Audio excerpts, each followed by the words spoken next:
يا صباح الفل عليكم من الدنيا.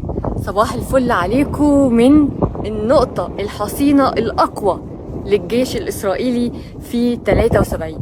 سموها راس الأفعى الإسرائيلية، راس الأفعى اللي قطعها الجيش المصري. أنا موجودة النهاردة في تبة الشجرة، الموقع الحصين أو النقطة الحصينة في خط بارليف اللي اجتازها الجيش المصري بسلاح المشاة. دبابات في كل مكان، مدافع في كل مكان.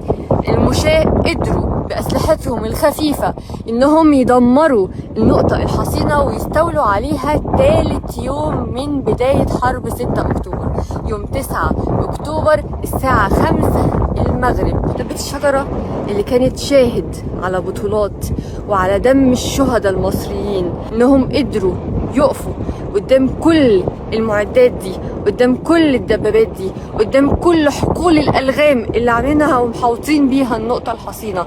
ما همهمش الألغام، ما همهمش الأسلاك الشائكة، ما همهمش إنهم يقفوا قدام دبابة ومدفع دبابة وهم من غير دبابات. احنا دلوقتي قدام الدشمة أو الخندق اللي موجود في إدارة العمليات.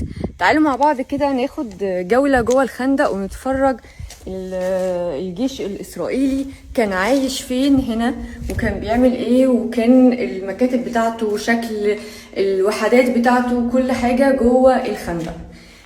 هنا أنا أول ما دخلت الخندق هنلاقي صور محطوطة للدبابات بتاعتهم، للجنود بتاعتهم، وهنلاقي الصندوق ده زي السنترال كده عندنا في مصر، ده اللي كان بيتحكموا منه بالتليفونات وكل حاجة.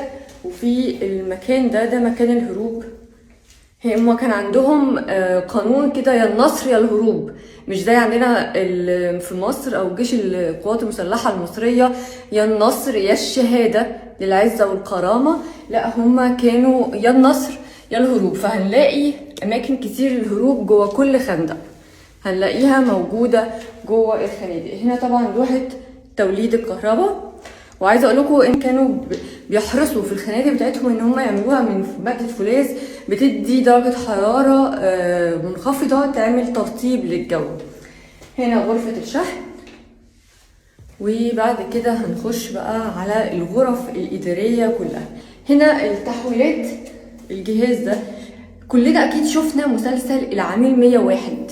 كلنا شفنا المسلسل ده، وقد ايه من المسلسلات القويه والجميله لما كان فيها عمرو المصري اللي كان موجود في الجيش الاسرائيلي، وكان ضابط اشاره وقت الحرب، وقت حرب 6 اكتوبر دمر وشال كل الاسلاك بتاعه التحويلات دي علشان ما يقدرش الجيش يتواصل مع النقط الحصينة على خط بارليف وتتضرب من الجيش المصري. واستشهد عمرو المصري في حرب اكتوبر في وحدة من الوحدات دي، وحدة تحويلات لضابط الإشارة.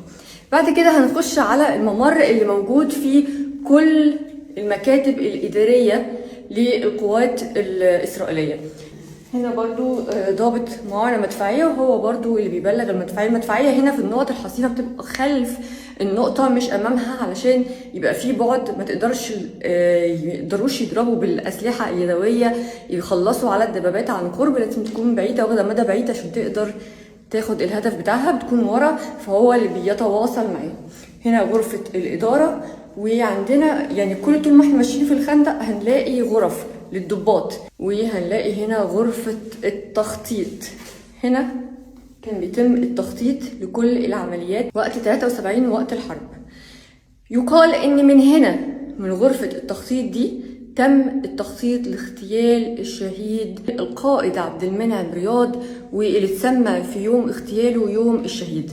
تم التخطيط من هنا، من النقطة الحصينة راس الأفعى، من تبة الشجرة، من الغرفة دي.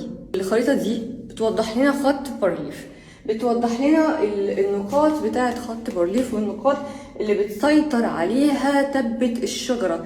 تبة الشجرة زي ما احنا شايفين بتسيطر من أول البلاح لحد البحيرات. كل النقاط دي كانت بتسيطر عليها النقطة الحصينة لتبة الشجرة. وطبعا زي ما احنا عارفين وقلت لكم ان هي على مكان عالي جدا، فقادره انها تسيطر وتشوف على كل الاماكن اللي حواليها.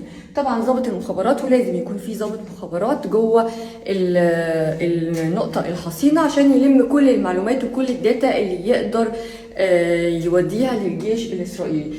ثم بعد ذلك هنلاقي برضو، يعني بصوا برضو في فتحة هروب هنلاقيها موجودة هنا، يعني تقريبا في كل جزء في الخندق في لحد دلوقتي شفنا فتحتين هروب.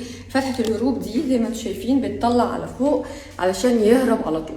وكمان كان موجود فيها بقى فوق خالص العسكري، لو انتوا بتشوفوا دايما في الافلام العسكري اللي بيبقى واقف فوق وبيشوف كل الخطر من فوق، هو بيبقى فوق دي، فوق نقطة الهروب، بينزل ويطلع منها بدل ما ينزل ويلف الدشمة كلها ويخش على الدشمة ويخش منها يقول لهم الأخبار. لا، بينزل من فتحة الهروب، يعني كان ليها يعني كذا فايدة، هروب وفي نفس الوقت ينزل منها الجندي.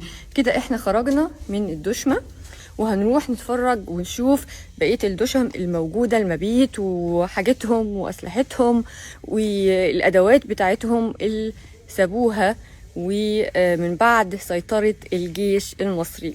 احنا كده دخلنا للدشمة التانية اللي فيها غرف المبيت. طبعا زي ما انتم شايفين كانوا حاطين علم إسرائيل في كل مكان، وموجود أول ما بندخل على طول نقطة إسعاف، ودي اللي بيكون فيها إسعاف أي جندي حصل له أي حاجة.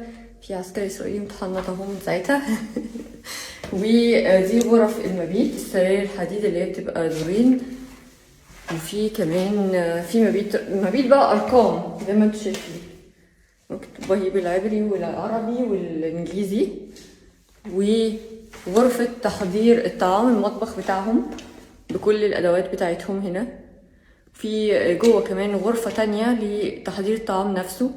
في حاجة بقى لفتت نظري جدا، شايفين اللي في السقف ماشي في السقف فوق ده، كل ده اللي مدخل على الأوضة دي، وكمان مدخل على الأوضة دي، ده تكييف مركزي، كانوا عاملين لهم تكييف مركزي عشان الحر.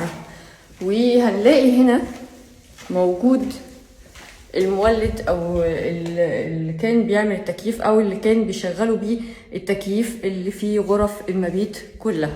وهنا خلصنا وخرجنا، ده الدخول والخروج للدشمة. طبعا الدشمة المبيت هي عبارة عن 3 أدوار تحت الأرض عشان تكفي كل الجنود